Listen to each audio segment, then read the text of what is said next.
janganlah terlalu beresiko, belajar dulu bagaimana caranya. Jangan langsung aja masuk dalam itu kalau nggak tahu cara ternaknya, bagaimana cara ternaknya, bagaimana cara pemeliharaannya, bagaimana cara pemeliharaan airnya, bagaimana cara pakannya yang bagus. Dan dua, yang nggak kalah penting, yang kedua ini, belajarlah pada senior-senior Anda. Kalau malu bertanya akan sesat di jalan.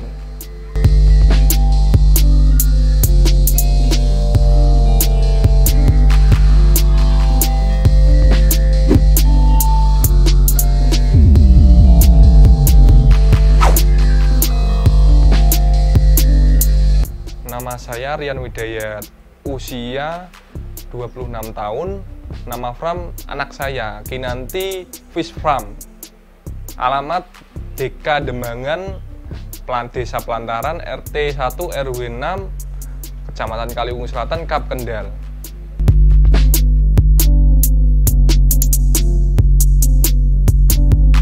Saya untuk harian sih memang kerja, tapi saya lebih ibarat kerja saya dari hasil kerja saya dengan hasil kopi saya nggak jauh ibaratnya. Tapi tetap ya saya kerja karena kerja itu wajib bagi saya.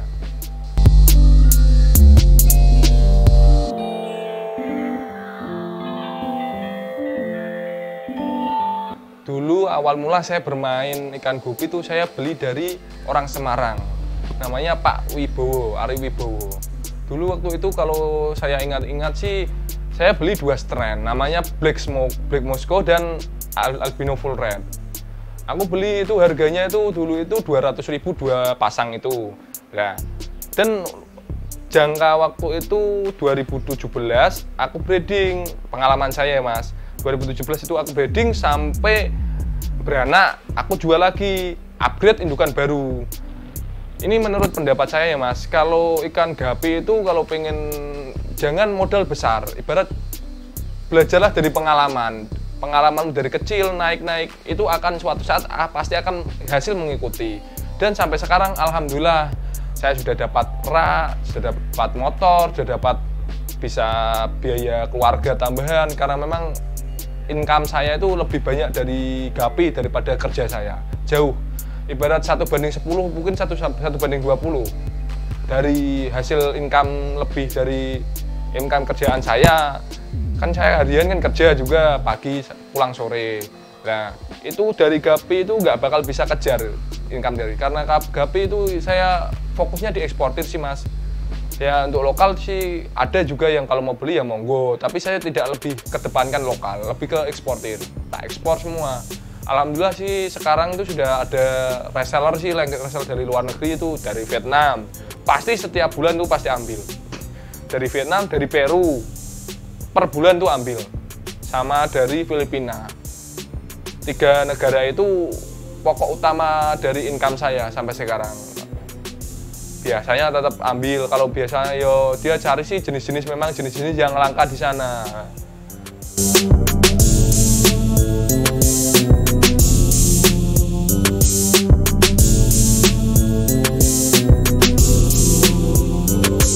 Nah itu Mas, itu kendala saya. Memang semuanya saya yang kerjakan sendiri, dari hal sifon, dari hal yang susah itu saya untuk marketingnya, dalam segi marketingnya. Karena untuk marketingnya saya harus begadang malam, karena waktu kita dengan waktu untuk luar itu berbanding terbalik 180 derajat. Jadi waktu aku pulang kerja, misalkan dari kegiatan pagi sore pulang, aku begadang sampai jam 3. Jam 10 sampai jam 3 aku begadang untuk cari reseller atau cari pelanggan baru untuk di luar. Nah itu faktornya. Biasanya untuk sifon aku pulang kerja, kalau masuk pagi sore sifon. Paling 2 hari sekali maksimal, itu maksimal kalau saya. Karena ikan saya tanknya agak banyak sih Masnya.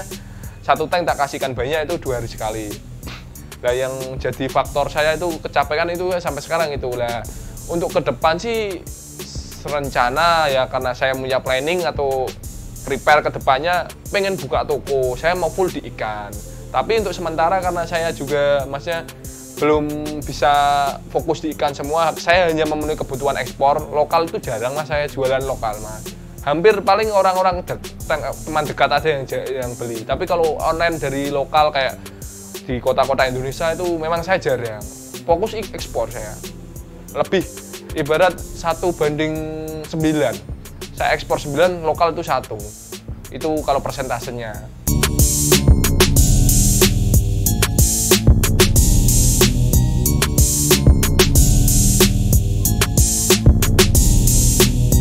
Waktu itu dulu saya berhasil ekspor itu tahun 2019 awal, kalau saya ingat ya, 19 awal ya. Karena saya sudah 2 tahun kurang lebihan ya, 2 tahun lebih ya. Kalau nggak 2019 awal, 2018 saya ingat, kalau nggak lupa ya. Namanya Silverlace dulu itu. Saya ekspor ke pertama rilis itu ikan jenis Silverlace itu saya rilis ke Filipina. Nama buyer langganan saya itu yang sampai sekarang jadi teman dekat saya, dan saya sempat diundang juga jadi juri untuk kontes online show di Filipina kemarin. 2 kali online ya. Ini besok juga saya juga diundang sebagai juri untuk menilai ikan kontes dari sana online. Kategorinya tapi online, bukan real time atau aktual. Itu Silverlace dulu waktu. Dan negara itu Filipina. Nah, untuk lambat laun sudah memahami cara marketingnya Gupi untuk ekspor untuk luar negeri, itu memang harus ada yang mengatur, Mas. Ibarat kalau otodidak itu susah untuk ekspor ke luar negeri, karena satu, untuk tempat marketing kita harus tahu grupnya. Grup itu penting, itu pokok utama, ibarat itu tandem, ibarat tandem utama kita tahu grup. Intinya tahu grup dulu, karena itu tempat iklan kita. Iklan kita mau, kamu punya jenis apa, contoh AFR, kamu harus iklan di grup itu, grup luar negeri, karena grup luar negeri itu kan kendalanya satu. Grup luar negeri itu namanya kan itu kan sangat susah untuk yang kita telusuri di pencarian mesin Facebook. Ada yang tulisannya grup Thailandnya aneh-aneh, grup Malaysia atau grup Peru, itu kan nggak masuk di nalar kita lah ibarat itu. Nah, itu ada salah satu kuncinya untuk agak susah untuk mencari grup-grup yang baru yang di luar negeri. Dan ibarat itu masih grup-grupnya itu grup lokal, belum dimasuki oleh seller-seller lain, ibarat seller-seller besar seperti orang Vietnam, orang Thailand. Itu kan mereka kan terkenal kalau di luar itu big farm-nya besar-besar, dan kategorinya itu dia sudah tidak lagi untuk kategori menstory ikan penghobi, itu sudah besar, farm-nya itu super big gitu. Orang Vietnam sama orang Thailand itu memang, nah, satu faktor utama itu kita cari grup yang jarang yang dimasuki oleh seller-seller besar. Itu trik marketing saya, Mas. Jadi kita masuk di grup itu, kita promosi di situ. Lah, ibarat di situ kan banyak lah para penghobi, terutama kan penghobi, karena kita fokus ke orang luar itu yang penghobi. Penghobi itu pasti beli bukan 1 pair, 3 pair, 2 pair untuk pajangan aquascape di sana, Mas. Jadi kita dapatlah income lebih banyak daripada kita jual para breeder, misalkan Pak ingin menjadikan lebih banyak, itu paling dia beli stereo, 1 jantan 2 betina. Itu pun mereka nggak bakal balik lagi, beli lagi. Tapi kalau penghobi ikan mati, mereka balik lagi, beli lagi. Kalau ikannya dia cantik, sampai sana datang sehat, pasti balik lagi. Nah, satu lagi, itu untuk menurut saran saya ya, jagalah kepercayaan orang luar, karena sistem kita untuk ekspor ke luar negeri itu, kita orang luar itu bayar uang dulu ke kita, baru kita kirim ikan gapinya. Jadi janganlah pernah sekali-sekali menipu atau mencederai amanah dan kepercayaan orang luar. Suatu saat nanti kalau kejadian seperti itu, sampean akan di backlist di luar negeri, dan itu pun akan diviralkan, Mas. Itu pendapat saya kalau pengen marketing di luar. Intinya di grupnya, dan juga ikan sampean juga. Contoh ikan sampean, ikan jenis yang langka di sana. Nggak perlu langka di Indonesia, nggak perlu. Intinya langka di sana. Jadi sampean harus jeli melihat pasar. Pasar itu kan contoh yang ibarat ini, misalkan lah di pasar sini lah, di pasar Kendal contoh ya, cabai harganya lagi mahal. Lah itulah pasarnya yang enak-enaknya masukin di situ. Ibarat seperti saya ibaratkan cabai lagi mahal, abang jual di Kendal pasti laku. Lagi hitsnya itu misalkan harga cabai di sana lagi mahal. Nah, contoh misalkan di grup ini ya, di Malaysia yang lagi hitsnya itu Santa Claus. Kita masukin di sana jenis Santa Claus, ikan gapi Santa Claus, pasti laku. Apalagi kalau sampean mau banting harga, contoh misalkan nggak tahan harga dengan harga tinggi, yang penting jalan konsisten, harga nggak terlalu murah, nggak terlalu tinggi, wajar lah, normal, lebih mahal dari jualan di Indo, itu pasti laku. Nah itu intinya satu, kalau lihat tuh jeli lihat pasar. Contoh ikan di Indonesia harga 50.000 dijual di luar tuh banyak. Harga ikan di 10.000 di Indonesia jual di luar tuh sampai jutaan tuh banyak. Ya, itu mereka melihat pasar, bisa melihat pasar intinya.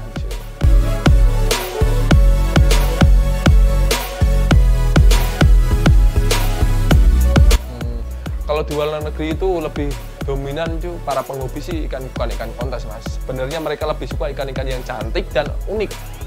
Cantik dan unik. Jelek pun unik itu masih laku di sana. Contoh banyak sih lah unik-unik ya, seperti short body yang ribbon yang jenis baru. Terutama memang mereka suka jenis baru karena di sana itu bagi negara mereka, bukan jenis baru bagi negara kita. Jadi mereka di sana langka, pasti beli di sini ya. Itulah namanya kita cerdas memanfaatkan pasar ya. Contoh kayak kita kan di Indonesia kan lebih dominan ke ikan kontes. Nah, ikan kontes sebenarnya itu kan memang ya agak susah perawatan dan lain-lainnya. Nah, perbedaannya kita dengan para pemain kontes, kalau saya ya eksportir ya mas. Terus terang, kalau ikan kontes itu paling bisa diambil itu satu bed itu 1-2 ekor, nggak bisa lebih.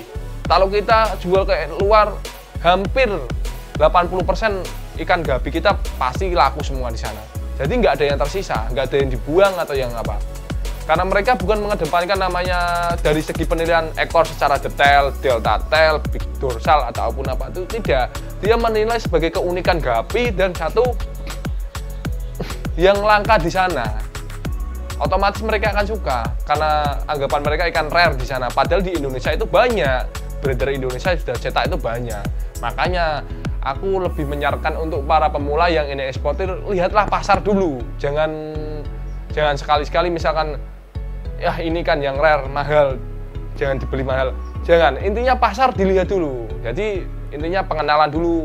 Carilah grup-grup sebanyak mungkin di luar negeri dan Anda masuk dan lihat dulu, pantau dulu siapa sellernya, apa yang biasa diposting di sana, dan para orang yang suka misalkan komentar tanya harga salah satu postingan seller di sana itu jenis apa, dipantau dulu lah. Nah, nanti selera mereka apa, nah kita masuklah kasih mereka selera yang dia suka.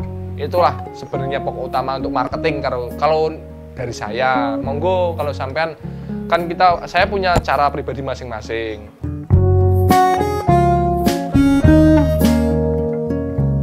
Ya kemarin ini saya sempat ngetrenkan salah satu ikan Santa Claus, Dumbo White Air. Ya, alhamdulillah saya push keluar itu sekitar 100 pasang lebih, hampir 150 pasang.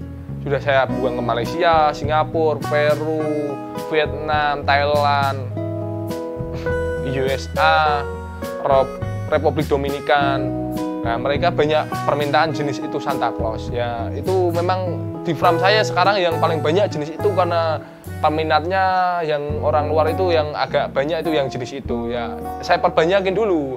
Jadi sampai full tank saya semua untuk jenis itu, baru kita lepas semua, kita lepas habis. Nah, kalau saya tipe orang, jadi saya perlu upgrade indukan.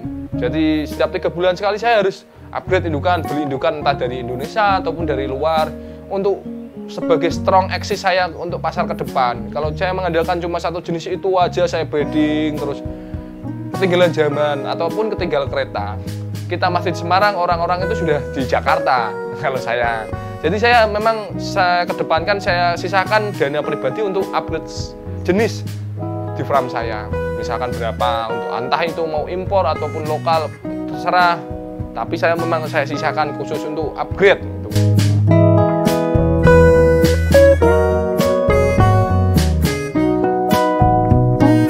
Kalau menurut pendapat saya tuh tidak perlu harus ternak sini, tidak perlu. Sebenarnya kita untuk para eksportir itu ada satu namanya simbolis mutualisme kalau saya bilang. Jadi sama-sama mempunyai namanya breeder dan peternak.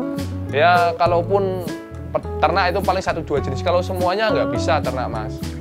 Ya memang kalau full ikan loh, kalau memang seperti saya nggak bisa full ternak itu semua nggak bisa. Kalau seperti orang lain yang sudah full ikan semua, kerjaan tiap hari full ikan itu bisa. Jadi tetap kita ambil dari salah satu petani untuk dijualkan, kan petani terjual, kita terjual. Jadi kita pun ibarat sama petani itu kita buka bukaan harga. Jadi masalah itu karena kita jual keluar itu ada garansinya, itu kita pastilah lebih mahal dari kita ambil dari petani. Namanya entah berapa kali lipat itu pasti. Tidak perlu untuk pemula untuk pengen diekspor, yang penting satu, trik marketingnya, inti marketing mas. Namanya ilmu peternak itu bisa dipelajari itu paling mudah, tapi ilmu marketing itu paling susah. Karena orang ternak itu pasti cepat, orang biasa ikan gapi itu kan mudah sih mas, gampang menyesuaikan dalam kondisi alam atau kondisi apa di Indonesia. Cepat beranak sekali, dan itu bukan bertelur, beranak. Jadi kemungkinan persentasenya semakin banyak itu akan lebih besar. Nah, satu fokus utama banyak orang para breeder itu gagal itu karena masalah marketing penjualan. Kenapa? Orang banyak, breeder banyak, penjualan banyak. Kita beradu kualitas dan intinya marketing itu kan setiap orang punya individu itu punya cara masing-masing. Kalau saya lebih mengedepankan kualitas cara marketing saya. Jadi memang saya sortir ikan saya yang bagus-bagus dan lebih banyak, yang terbaik yang saya layak jual, yang lain nggak, yang nggak layak jual saya nggak jual. Itu kalau saya saranin sih untuk pemula ya intinya yo belajarlah marketing dulu. Bagaimana caranya marketing gupi itu. Jangan asal nyemplung aja beli ikan indukan mahal. Banyak kan memang realita yang sekarang itu ada pemula beli ikan mahal nggak bisa jual, dia borongin semua, gulung tikar akhirnya. Nah itulah karena mereka nggak pelajari dulu apa dasarnya ikan. Pengen dia pengen hobi ataupun pengen bisnis. Pengen hobi yo, kalau nggak laku nggak wajar lah dia suka. Maksudnya kalau mereka tujuannya ke hobi nggak masalah, tapi kalau tujuannya ke bisnis, pelajari dulu apa tuh jadi bisnisnya ke depannya mau bagaimana, dan nanti setelah ini stepnya kemana itu pasti harus di prepare dulu mas. Kalau nggak di prepare berat, pasti akan kalah dengan saing dengan para seller ataupun breeder lainnya. Itu menurut pendapat saya.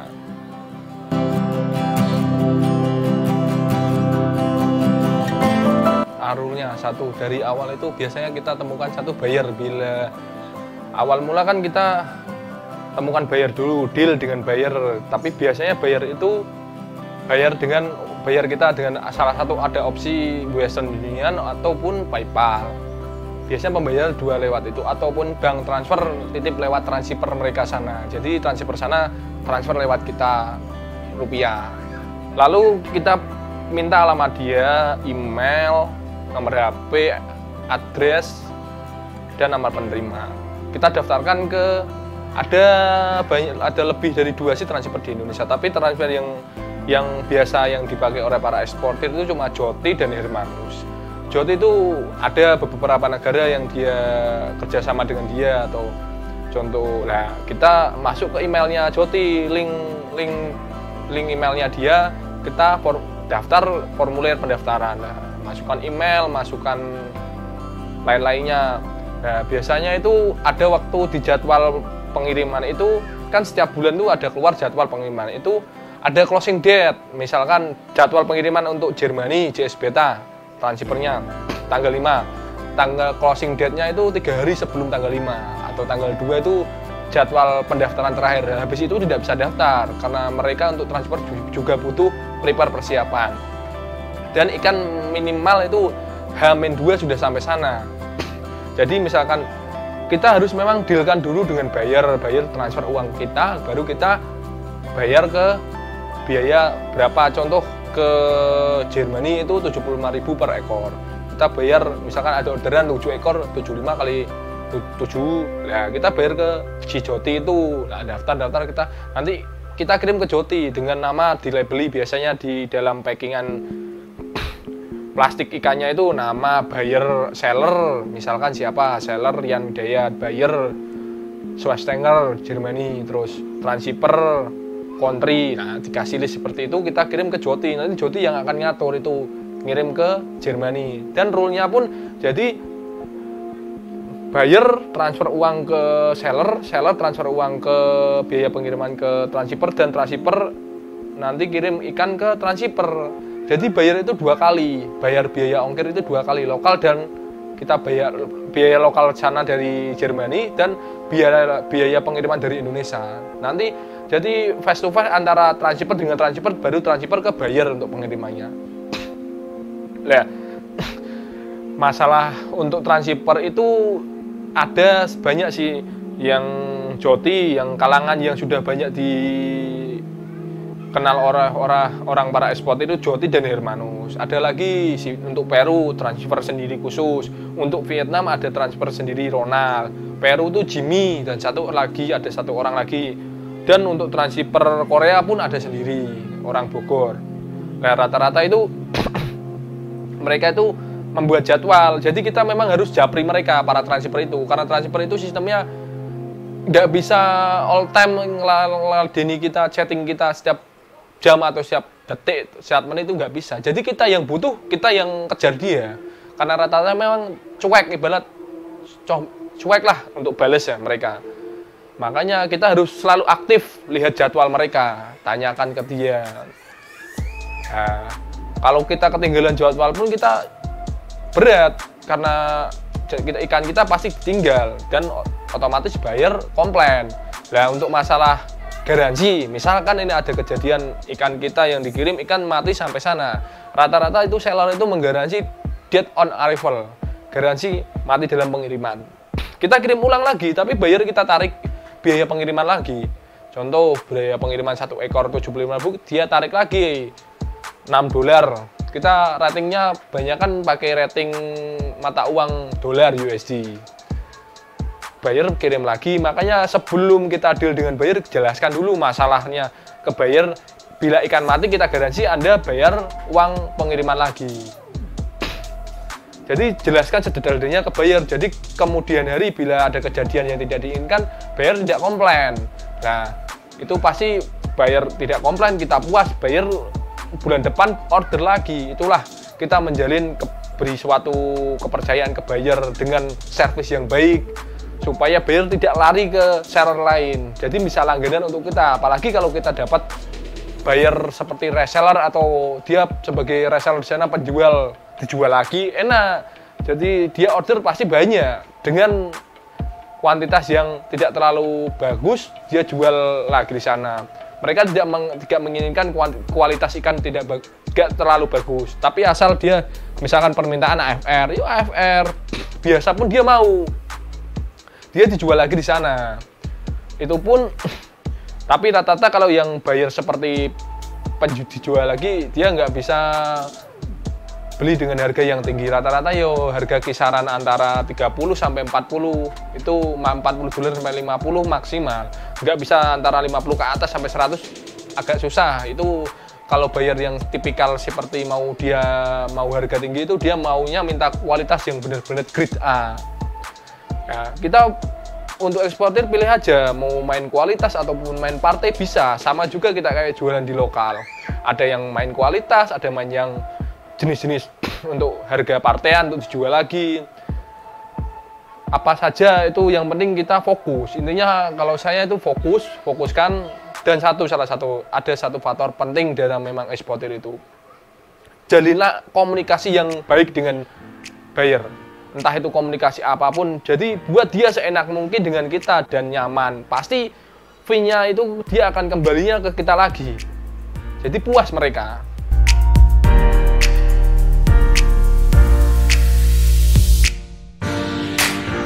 Ya memang kalau pendapatan itu fluktuatif sih, naik turun. Namanya kita ya jualan, ada derasnya, ada juga ya surutnya. Kalau saya sih rata-rata dia tidak kurang dari 500 USD per bulan. Tidak kurang, bisa lebih, bisa kurang tidak. Jadi untuk track record dari 2 tahun yang lalu rata-rata saya di antara 500 sampai 2.000 sampai 4.000. Rekor saya terbesar saya jual ke Vietnam itu dengan kisaran 5.000 USD satu kali kiriman. Yo memang ikannya banyak karena mereka juga untuk dijual lagi.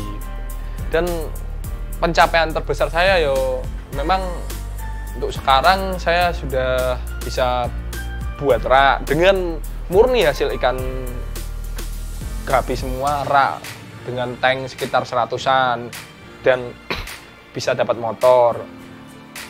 bisa untuk kebutuhan ekonomi keluarga saya, membantu, sangat membantu. Karena income dari Gapi ini saya fokuskan sih, memang saya nggak buat main sekedar hobi, memang saya tipikal ke bisnis untuk Gapi.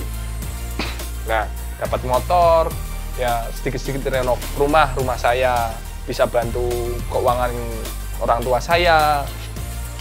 Nah, lumayan lah Mas, rata-rata ya kalau tak hitung rupiah itu antara sekitar 10 juta, hampir mendapat 10 juta per bulan. Kalau ada bayar lebih ya bisa lebih.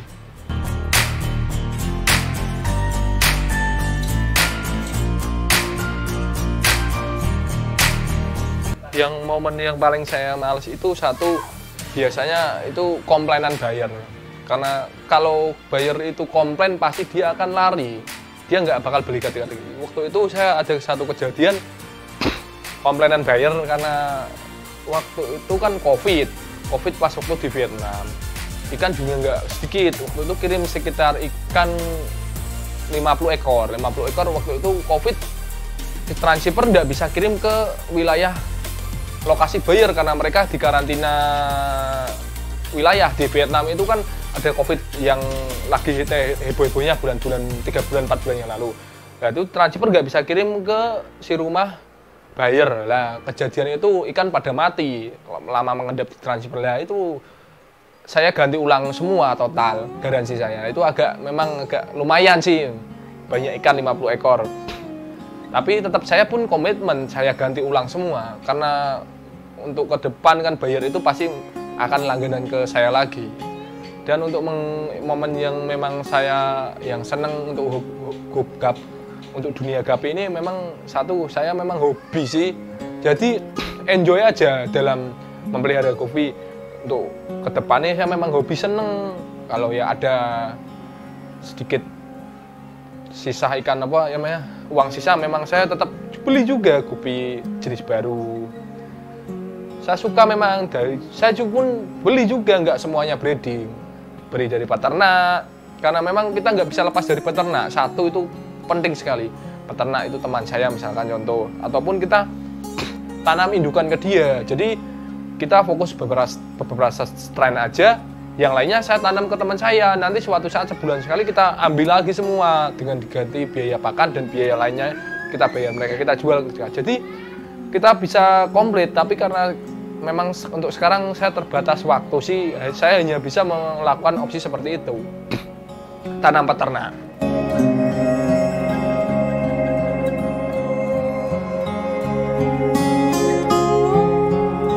Ke depan saya pengen buka toko Mas, ya alhamdulillah tanah sudah pun ada, tinggal untuk bangunan.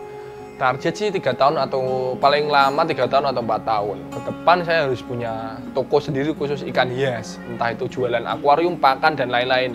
Nah, jadi untuk selama 2 tahun ke depan ini, proses ini tetap saya memang harus benar-benar mengumpulkan dana untuk bangun toko itu.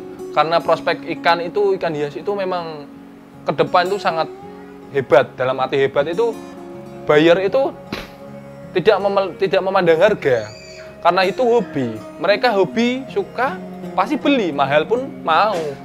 Dan itu pun memang kalau di daerah sini sih, di daerah saya tuh yang jualan toko-toko seperti itu masih sangat sedikit. Jadi antar saingan tuh masih sedikit. Memang jadi kan kita bisa jualan bahan-bahan lain, contoh untuk makanan ikan yang kecil-kecil untuk anak-anak SD ataupun aku memang ingin sekali membuka toko ke depan lah, 2 tahun atau 3 tahun yang akan datang.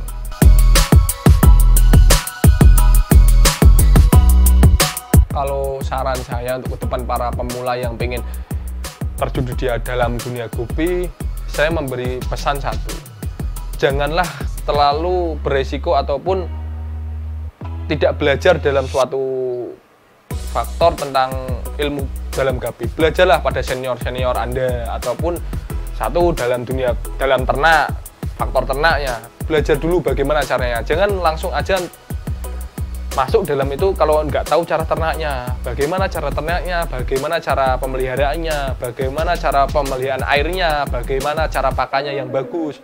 Dan yang nggak kalah penting, yang kedua ini, faktor marketingnya. marketingnya itu lebih ibarat itu mempunyai bobot itu 80% daripada breedernya. Karena yang susah itu marketingnya. Marketingnya belajar pada orang yang benar-benar bisa paham tentang marketing. Karena marketing itu nggak semuanya orang bisa. Ternak pun itu hampir lah semua orang itu dipelajari bisa. Tapi marketing itu paling susah. Butuh proses untuk belajar marketing. Aku lebih menyarankan jangan takut untuk bertanya pada senior yang sudah menjalani bisnis dengan lancar. Janganlah takut malu untuk bertanya, karena kalau malu bertanya akan sesat di jalan.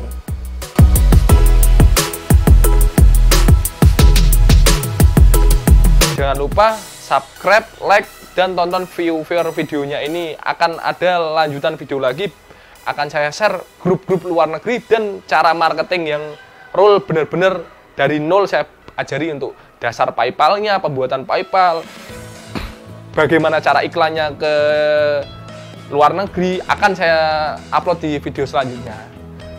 AKF Production Pencen Ngeten.